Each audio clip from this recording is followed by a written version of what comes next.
Well, an interesting, thought is, maybe you can increase levels of endogenous DMT in everyone genetically. Sure, or on cue, like whenever you'd want it. Yeah, I think, the rapture may have a biological, basis in that regard. Like it's a, timed event, Right. which is worldwide, that turns on the DMT synthesizing machinery, and everybody just Connects all the minds together yeah, in a and universal language. it's one big blowout. And we emerge from our violent monkey past and become the next version of what it means to be a human being. Well, which would be non-material. The DMT world is non-material. Right. It's visual. So we might just transcend into some, like I think everybody, in this kind of scenario, everybody would drop dead. But isn't it more than visual? It's visual in the sense that you experience it with your eyes, but your brain is experiencing something too. You just don't know what to do with it. You don't know where it goes. So you say it's visual. I'm seeing it. But you're not just seeing it. You're experiencing it. Well, I think it's the world made of light. I think that's the way, and we perceive light through the eyes. It's visually, experienced, perceived. Right, but whenever you're having a visual with your eyes closed, it's tough to call it a visual. I mean, obviously, it's interacting with that part of your brain. Right. Well, you call it that after the fact. After you come down, when you're drinking your Coke. But have you ever opened your eyes on DMT? There was this video I was watching the other day online where these people, they put them on DMT and then they had lasers. The red laser effect. Yes. Tell me about that. Yeah, I just found out about it a couple of days ago. And, you? Yeah. You just found out about it. That's crazy. Yeah. I just found out about it a couple of days ago. Yeah. A friend is putting together a piece on that phenomenon, and he wanted my opinion. Could you explain it to people what they're experiencing? Well, I think what happens, and this is just a very cursory assessment of the project, but people smoke DMT, and then they project this white or they project a red laser onto the wall. And if you look very carefully at it, from what I understand, you can see the matrix. You see code in the laser. Mm-hmm. Yeah. Yeah. Can we take a bit of a break? Yeah, for sure. Yeah. We'll take a bit of a break, ladies and gentlemen. We'll be right back. It's not that he doesn't have faults. He most certainly has faults. But they all have faults. It's just they had control of the media, and they turned him into something that he wasn't just 10 years ago to them. Very strange how it was done. Yeah. And we all were a victim of it. Everybody, you don't want to admit that he has any positive qualities, so you get labeled a Nazi. Yeah, well, and why do you think that happened?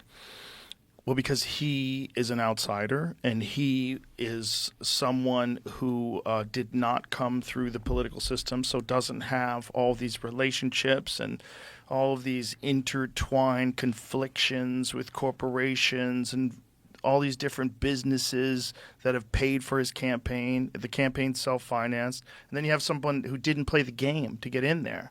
And you can't have that. You can't have that. If you have that, and this guy doesn't want wars, he doesn't want us giving money to foreign companies and foreign countries and propping up dictators, we can't have that. We need that. That's part of the American machine. That's how it all works. The military-industrial complex. It's real. Yeah, it's been real for a long time. I mean, when Eisenhower talked about it on television at the end of his term, it's kind of a crazy moment in history that was just broadcast on television and wasn't really revisited until YouTube came around. It was ignored. Yeah. Yeah, it was conveniently ignored. Yeah. Yeah. I think with RFK Jr., when he gets in, we have a real possibility of opening up psychedelic treatment for veterans, which I think is the best way to start it off because they're the most deserving of it. They're the people we ask of the most, and there's been a lot of people that have had some pretty profound changes take place because of psychedelic experiences. I think it's going to need to be scaled up. And yes. What that scaling up looks like still isn't really worked out. Right. I think they should develop special clinics, where you wouldn't actually be doing research and you wouldn't need incredibly strong data to justify that kind of treatment. You would just need an indication that it was helpful. Right. And a specialized therapist, pure drug. It wouldn't be Schedule 1 kind of super restrictive research, but it wouldn't be just Wild West and anything goes. I think there needs to be some kind of middle institutional development where a lot of people can go who would benefit from psychedelic-assisted therapy. And that makes sense. So many homeless people are veterans. Like in Albuquerque, there's an enormous homeless population, and a large number of them are vets. They're really not treated all that well when they get home. No, they're not. And it's not like this idea of not having robust clinical research to show efficacy like on a physiological level. That doesn't really exist with SSRIs anyway, and they're already prescribing them. Like, there's so much anecdotal stories, so many of them, of guys going to Mexico, taking Ibogaine, taking DMT, psilocybin experiences, and coming back and just like sorting their life out. It's amazing. A couple of weeks ago, we were at a conference up in Denver, and I was doing some book signing. Some guy, my generation, came up to me, and he told a story after he returned from Vietnam. He was using basically every drug in a bad way, bad drugs in a bad way, and he smoked DMT one day, stopped using everything. He even moved to live across the street from a liquor store to be able to demonstrate that he had that willpower that had just changed with one DMT experience to resist any future drinking. Wow. Yeah, so those kinds of stories you just can't ignore. There's too many of them, and I have personal friends that have gone through it and changed their life, quit drinking, got their shit together, became a much nicer person. Like, sometimes people are just burdened by the stress of what they've experienced, especially war, which is the most horrific thing that people can experience. You're burdened by this. And sometimes they don't know how to shut those demons off. They don't know how to shut it off. And something can come along, whether it's a DMT experience, ayahuasca, Ibogaine. There's a bunch of different anecdotal stories that I've heard of different things. I was reading something about Colorado today.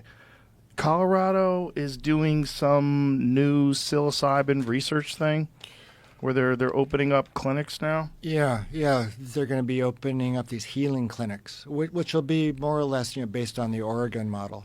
You license the therapists. You have to account for your supply of drugs and quality control, those kinds of things. I would worry about that. Like, we're talking about like control, and that's where you would open up the door to potential spiritual narcissism. Like, you could see someone starting a nice cult that way.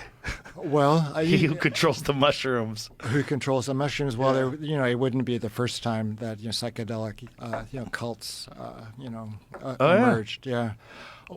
Well, are you familiar with the Rajneesh story? Which one's that? In Antelope, Oregon, there was this. Oh yeah. Of course, Wild Country. Wild Country. Well, I love that one. Yeah, that's Oso. That's Osho. Osho. Yeah. Osho or Oso? I think Osho. You got me confused. I said Oso. Which one? Osho. Osho. He's my favorite. But the people Bhagwan are retarded. Yeah. That's that guy. Yeah, that guy. Osho. I read his book. Because I watched Wild Country. I was so blown away by it that I read his book. And it's actually, like, very interesting. I mean, I think he's written more than one book. I forget which one I have. But I read it a few years back, and I was like, this is a fascinating person. Like, he doesn't seem like a cult leader. What's the main message that he's trying to get across? Well, it's just sort of like a guidebook for life. Like, pull up his books. I'll tell you which one it was.